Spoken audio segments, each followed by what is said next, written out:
News కు స్వాగతం. ముందుగా హెడ్లైన్స్. రాజ్యాంగం అంటే సంగ్రూల్ బుక్ కాదు, ప్రియాంక గాంధీ. ప్రభుత్వ రెసిడెన్షియల్ స్కూల్పై సీఎం రేవంత్ ప్రశంసలు.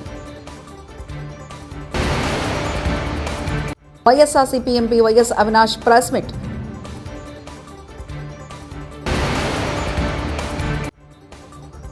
జూబ్లీహిల్స్లోని నివాసానికి చేరుకున్న అల్లు అర్జున్.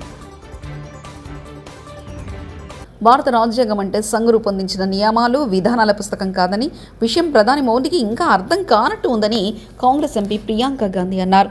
ఈ లోక్సభ ఎన్నికల్లో బీజేపీ ఏకపక్షంగా అధికారంలోకి వచ్చి ఉంటే రాజ్యాంగాన్ని మార్చే ప్రక్రియను ప్రారంభించేదన్నారు. భారత రాజ్యాంగం అమల్లోకి వచ్చి 75 వసంతాల్లోకి అడుగుపెట్టిన సందర్భాన్ని పురస్కరించుకొని లోక్సభలో 2 రోజుల ప్రత్యేక చర్చ శుక్రవారం మొదలైంది. ఈ చర్చను కేంద్ర ప్రభుత్వం తరఫున రక్షణ శాఖ మంత్రి రాజ్నాథ్ సింగ్ ప్రారంభించారు. విపక్షాల తరఫున తొలుత ప్రియాంక గాంధీ ప్రసంగించారు. లోక్సభలో ప్రియాంక మొట్టమొదటి ప్రసంగం ఇదే కావడం విశేషం. ఈ సందర్భంగా బీజేపీపై తీవ్ర విమర్శలు గుప్పించారు. న్యాయానికి, ఐక్యతకు, భావ ప్రకటన స్వేచ్ఛకు రాజ్యాంగమే రక్షణ కవచమని పేర్కొన్నారు. इस तरफ दाग, उस तरफ स्वच्छता, और मेरे कई ऐसे साथी हैं जो इस तरफ होते थे उस तरफ चले गए, मुझे दिख भी रहे हैं, वॉशिंग मशीन में शायद धुल गए हैं. విద్యార్థుల్లో నైపుణ్యాలను పెంపొందించి తెలంగాణ పునర్నిర్మాణంలో భాగస్వాములను చేయాలని ప్రభుత్వం కృషి చేస్తుందని ముఖ్యమంత్రి రేవంత్ రెడ్డి అన్నారు. జిల్లాలోని మొయినాబాద్ మండలం చిలుకూరులో టీజీ సోషల్ వెల్ఫేర్ రెసిడెన్షియల్ స్కూల్లో కామన్ డైట్ ప్లాన్ ప్రారంభోత్సవ కార్యక్రమంలో సీఎం రేవంత్ ముఖ్య అతిథిగా హాజరయ్యారు. ఈ సందర్భంగా రాష్ట్రంలోని అన్ని ప్రభుత్వ హాస్టళ్లు, గురుకులాల్లో కామన్ డైట్ ప్లాన్ కార్యక్రమాన్ని రేవంత్ ప్రారంభించారు. అనంతరం సీఎం మాట్లాడుతూ ప్రభుత్వ రెసిడెన్షియల్ స్కూల్లో ప్రతిభ కలిగిన విద్యార్థులున్నారనే నమ్మకం, ఆత్మవిశ్వాసం కలిగించినందుకు ధన్యవాదాలు తెలిపారు. కొన్నేళ్లుగా ప్రైవేట్ పాఠశాలలో విద్యార్థులకు టాలెంట్ ఎక్కువని, ప్రభుత్వ పాఠశాలలో విద్యార్థులు తక్కువనే అపోహ బలంగా నాటుకుపోయిందని, అలాంటి అపోహలను తొలగించాలని ప్రజాప్రభుత్వం ప్రయత్నిస్తుందన్నారు. ఉమ్మడి రాష్ట్రంలో పివి నరసింహారావు మొట్టమొదటిసారిగా రెసిడెన్షియల్ స్కూల్ ప్రారంభించారని తెలిపారు. మరి వాళ్ళ పిల్లలు మనల్ని నమ్మి, ఈ ప్రభుత్వాన్ని నమ్మి, ఈ సిబ్బందిని నమ్మి ఈ రెసిడెన్షియల్ స్కూల్స్లో వాళ్ళ పిల్లలను చేర్పిస్తే వాళ్ళ సంక్షేమము, వాళ్ళ యోగక్షేమాలు మనం సరైన విధంగా చూడకుండా నిర్లక్ష్యం చేస్తే ఆ పిల్లలు చనిపోతే ఆ బాధ్యత ఎవరు తీసుకోవాలి? ఇది మన గౌరవం, మన ప్రతిష్టను పెంచేదా, లేకపోతే మన గౌరవ ప్రతిష్ట మస్కబారేదా? ఈరోజు మనందరం ఆత్మ పరిశీలన చేసుకోవాలి. నేను విద్యార్థులకు కూడా మీరు మెస్ కమిటీలాగా పెట్టుకోండి. నేను అధికారులకు కూడా సూచన చేస్తున్నా. ఇదే విద్యార్థులను ఒక మెస్ కమిటీగా పెడితే వండే కాడ నుంచి వడ్డించే వరకు ఈ పిల్లలే స్వయంగా పర్యవేక్షించిండ్రు అనుకో, వాళ్ళ కోసం వండే వంట నాణ్యత ఉందా లేదా, వాళ్ళ కోసం వడ్డించే భోజనం నాణ్యత ఉందా లేదా అనేది పరిశీలించుకునే అవకాశం వాళ్ళకే ఇస్తే వాళ్ళు మానిటరింగ్ చేసుకుంటారు. ఎక్కడైనా తప్పిదం జరిగితే వాళ్ళే సరిదిద్దుకునే అవకాశం ఉంటుంది. కాబట్టి ఆల్ రెసిడెన్షియల్ స్కూల్స్లో నేను అధికారులకు సూచన చేస్తున్నా, మెస్ మేనేజ్మెంట్ కమిటీలను విద్యార్థుల నుంచి ఒక కమిటీని ఫామ్ చేసి వాళ్ళ నుంచే కొంతమందిని వండే కాడ నుంచి పరిశీలించడానికి పెట్టుకుంటే వాళ్ళే సూపర్వైజ్ చేసుకుంటారు. పిల్లలు ఆసుపత్రిలో ఉంటే ప్రభుత్వ వైఫల్యం బయటకు వస్తుందని హాస్టల్లోనే పెట్టి చికిత్స చేస్తున్నారు. హాస్టల్లో, ఆసుపత్రిలో ఉండే ఫెసిలిటీస్ ఉంటాయా? ఇప్పుడు ఇది కాస్త సీరియస్ అయి పరిస్థితి చేదాటిన తర్వాత ఇప్పుడు నిమ్స్ ఆసుపత్రికి తీసుకొచ్చారు. హరీష్ రావు వ్యాఖ్యానించారు. తీసుకుపోయి హాస్టల్లోనే ట్రీట్మెంట్ ఇచ్చారు. హాస్టల్లో ఆ ఫెసిలిటీస్ ఉంటాయా? జిల్లా ఆసుపత్రిలో ఒక ఐసీయూ ఉంటుంది, ఎమర్జెన్సీ విభాగం ఉంటుంది, స్పెషలైజ్డ్ డాక్టర్స్ ఉంటారు. కానీ ఆసుపత్రిలో పిల్లలుంటే ప్రభుత్వానికి చెడ్డ పేరుస్తుందని తమ తప్పిదాలను కప్పిపుచ్చడానికి పిల్లల్ని తీసుకుపోయి హాస్టల్లో పెట్టి ట్రీట్మెంట్ ఇచ్చిండ్రు. అదేమైంది? అది కాస్త సీరియస్ అయిపోయి పరిస్థితి చేయి దాటిన తర్వాత ఇప్పుడు నిమ్స్ ఆసుపత్రికి తీసుకొచ్చారు. అంటే is it not the negligence? నిజంగా మీరు ముందే వాళ్ళను జాగ్రత్తగా పెద్ద ఆసుపత్రికి తీసుకొచ్చి ఉంటే ఈ సమస్య వస్తుందా? Last time Wankidi Chanchalguda jail నుంచి విడుదలైన అల్లు అర్జున్ జూబ్లీహిల్స్లోని తన నివాసానికి చేరుకున్నారు. ఆయనకు కుటుంబ సభ్యులు దిష్టి తీసి స్వాగతం పలికారు. తన కుమారుడు, కుమార్తెను అల్లు అర్జున్ ఆప్యాయంగా ఎత్తుకున్నారు. సతీమణి స్నేహ ఆయనను ఆలింగనం చేసుకుని భావోద్వేగానికి గురయ్యారు.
అల్లు అర్జున్ బెయిల్ ఉత్తర్వులు అందిన తర్వాత కూడా అక్రమంగా నిర్బంధించారు.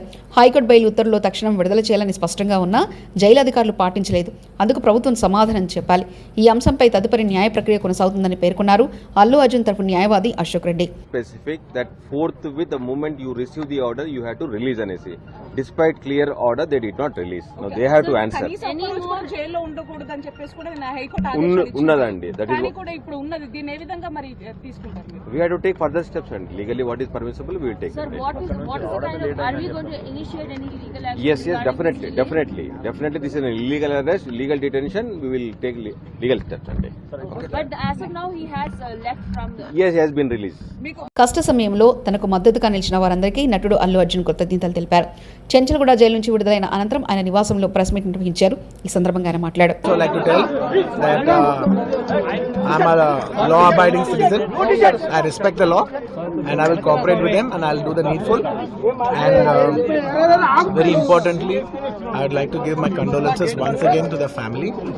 It is very, very unfortunate that we went to watch a film and there was an accident. That is totally unintentional. We went to watch a movie and due to an unfortunate accident, there's been a loss of a person. And we're always very sorry for whatever's genuinely happened. And it's purely out of my personal control. And I've been doing that for the last 20 years. Last 20 years I've been going to watch my films, and I've been to that place not just only for my film, for my uncle's films. I've been there more than 30 times in my life. Never something like this has ever happened. It is purely accidental, purely unfortunate, and I will be there for the family to support them in whatever way I can. We can never cover the loss of the death of a person, but in whatever possible way I will be there for the family to support them. And once again, I'd like to thank each and every one of you from all over.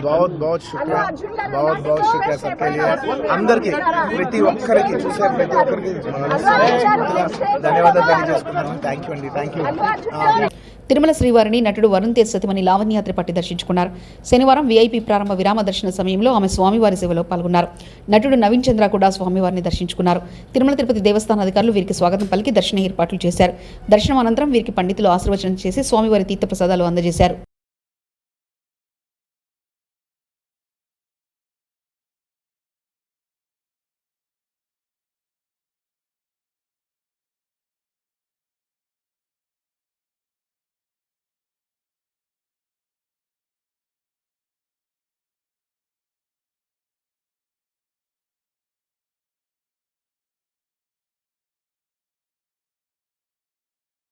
నమస్కారం. శ్రీవారి దర్శనానికి రావడం జరిగింది and చాలా అద్భుతమైన దర్శనం.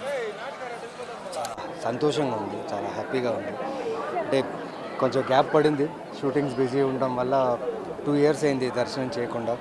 So ఆయన పిలుపు పిలిచేశారు, వచ్చేసాను అండ్ చాలా బాగా దర్శనం ఉంది. చాలా హ్యాపీగా, సంతోషంగా, ప్రశాంతంగా, శాంతంగా వెళ్తున్నాం. సో ఏడుకొండల వారికి, ఇక్కడున్న ప్రపంచంలో ఉన్న అందరు భక్తులకి అందరికీ ఆయన ఆశీస్సులు ఉండాలి, ఆయన బ్లెస్సింగ్స్ ఉండాలని కోరుకుంటున్నాను. గోవింద. నెక్స్ట్ ఇప్పుడు గేమ్ చేంజర్ రిలీజ్ అవుతుంది January 10th. సో అది కూడా వేడుకున్నాం. ఆ సినిమా నిజంగా బాగా రిసీవ్ అవ్వాలి, ఆడియన్స్కి బాగా రీచ్ అవ్వాలని చెప్పి. సో ఇంకా వచ్చే నా ఫిల్మ్ 11 కొన్ని సినిమాలు రిలీజ్ కొన్నాం. సో ఆ విషయం కూడా దేవుని కోరుకోవడం జరిగింది. అండ్ ఆయన దయ ఉంటే అన్నీ నాకు అనుకూలంగా జరుగుతాయని అనుకుంటున్నాను. అల్లు అర్జున్ కు మరక అంటించాలని చూసిన ఏ నాయకుడైనా, ఏ ప్రభుత్వమైనా సర్వనాశనం అయిపోతారంటూ గంగోత్రి సినిమా రచయిత చిన్ని కృష్ణ వ్యాఖ్యానించారు. అల్లు అరవింద్ గారు కావచ్చు, అల్లు అర్జున్ గారు అంటే నాకు ప్రాణం. నిన్న 12 గంటల దగ్గర నుంచి ఇంతవరకు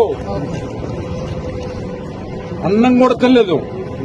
చర్ల జైలు నుంచి ఇప్పుడు మళ్ళీ వస్తున్నాను, మళ్ళీ చెప్తున్నాను, అల్లు అర్జున్ గారంటే నాకు ప్రాణం, పంచ ప్రాణాలు. గంగోత్రి అనే గంగా నదిలో స్నానం చేసి హీరో చేసిన వ్యక్తికి మరకలు అంటించడానికి ప్రయత్నం చేసినటువంటి ఏ వ్యక్తి అయినా, ఏ నాయకుడైనా, ఏ ప్రభుత్వం అయినా సర్వనాశనం అయిపోద్ది. గుర్తుపెట్టుకోండి, అతను అల్లు అర్జున్ అనే ఒక అద్భుతమైనటువంటి ఈ దేశానికి, ఈ ప్రపంచానికి ఒక కొత్త నిర్వచనం చెప్పినటువంటి నా హీరో నింద వేయటము, అరెస్ట్ చేయటము అనేది అమానుషం, నీచం, నికృష్టం. ఎందుకంటే అల్లు అర్జున్ గారు కూటమి సర్కార్ పాలనలో వైఎస్ఆర్సీపీ నేతల టార్గెట్ కార్యక్రమాలు కొనసాగుతూనే ఉంది. సాగునీటి సంఘాల ఎన్నికల నేపథ్యంలో రెండో రోజు కూడా కడప ఎంపీ అవినాష్ రెడ్డిని పోలీసులు హౌస్ అరెస్ట్ చేశారు. వైఎస్ఆర్సీపీ నేతలు తాము ఎన్నికలు బహిష్కరిస్తామని చెప్పినా అరెస్టుల పర్వం ఇంకా కొనసాగుతూనే ఉంది. శనివారం తెల్లవారుజామున అవినాష్ రెడ్డి ఇంటికి చేరుకున్న పోలీసులు ఆయన్ని హౌస్ అరెస్ట్ చేశారు. ఈ క్రమంలో అవినాష్ రెడ్డి ఇంటి వద్ద భారీ బందోబస్తు ఏర్పాటు చేశారు. చూస్తూ ఉన్నారు. ఒక్కసారి మీ అందరూ కూడా గమనించండి. సహజంగా ఈ ప్రభుత్వము ఇరిగేషన్ డిపార్ట్మెంటు ఈ ఎన్నికలు కండక్ట్ చేస్తూ ఉంది.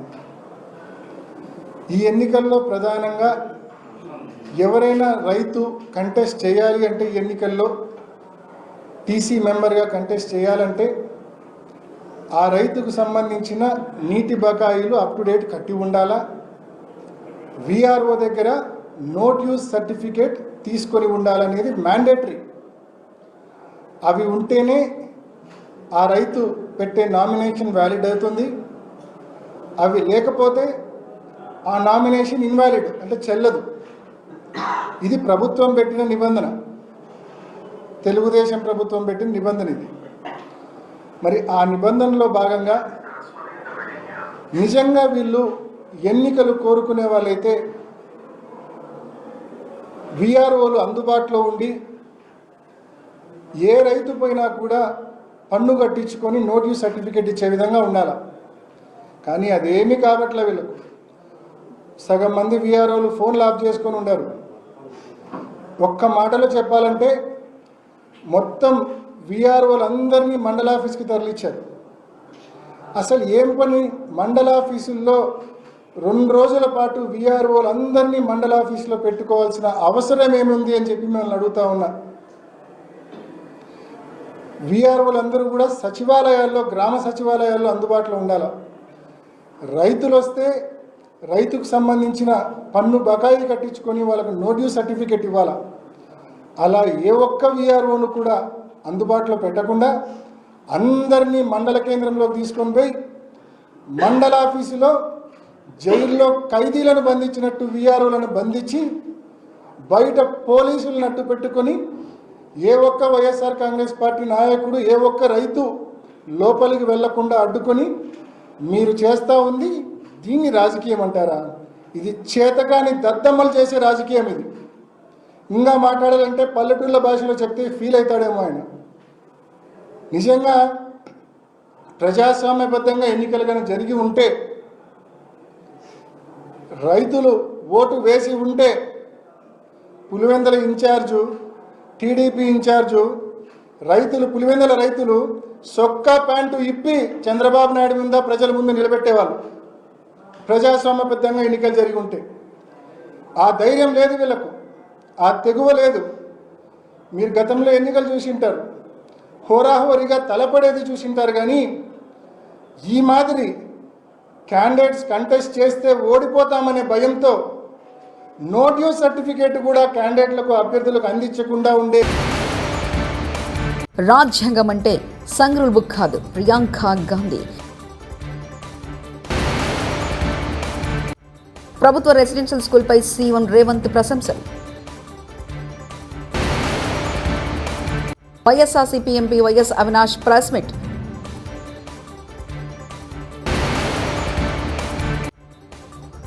జూబ్లీహిల్స్లోని నివాసానికి చేరుకున్న అల్లు అర్జున్. ఇవి బులెటిన్ విశేషాలు.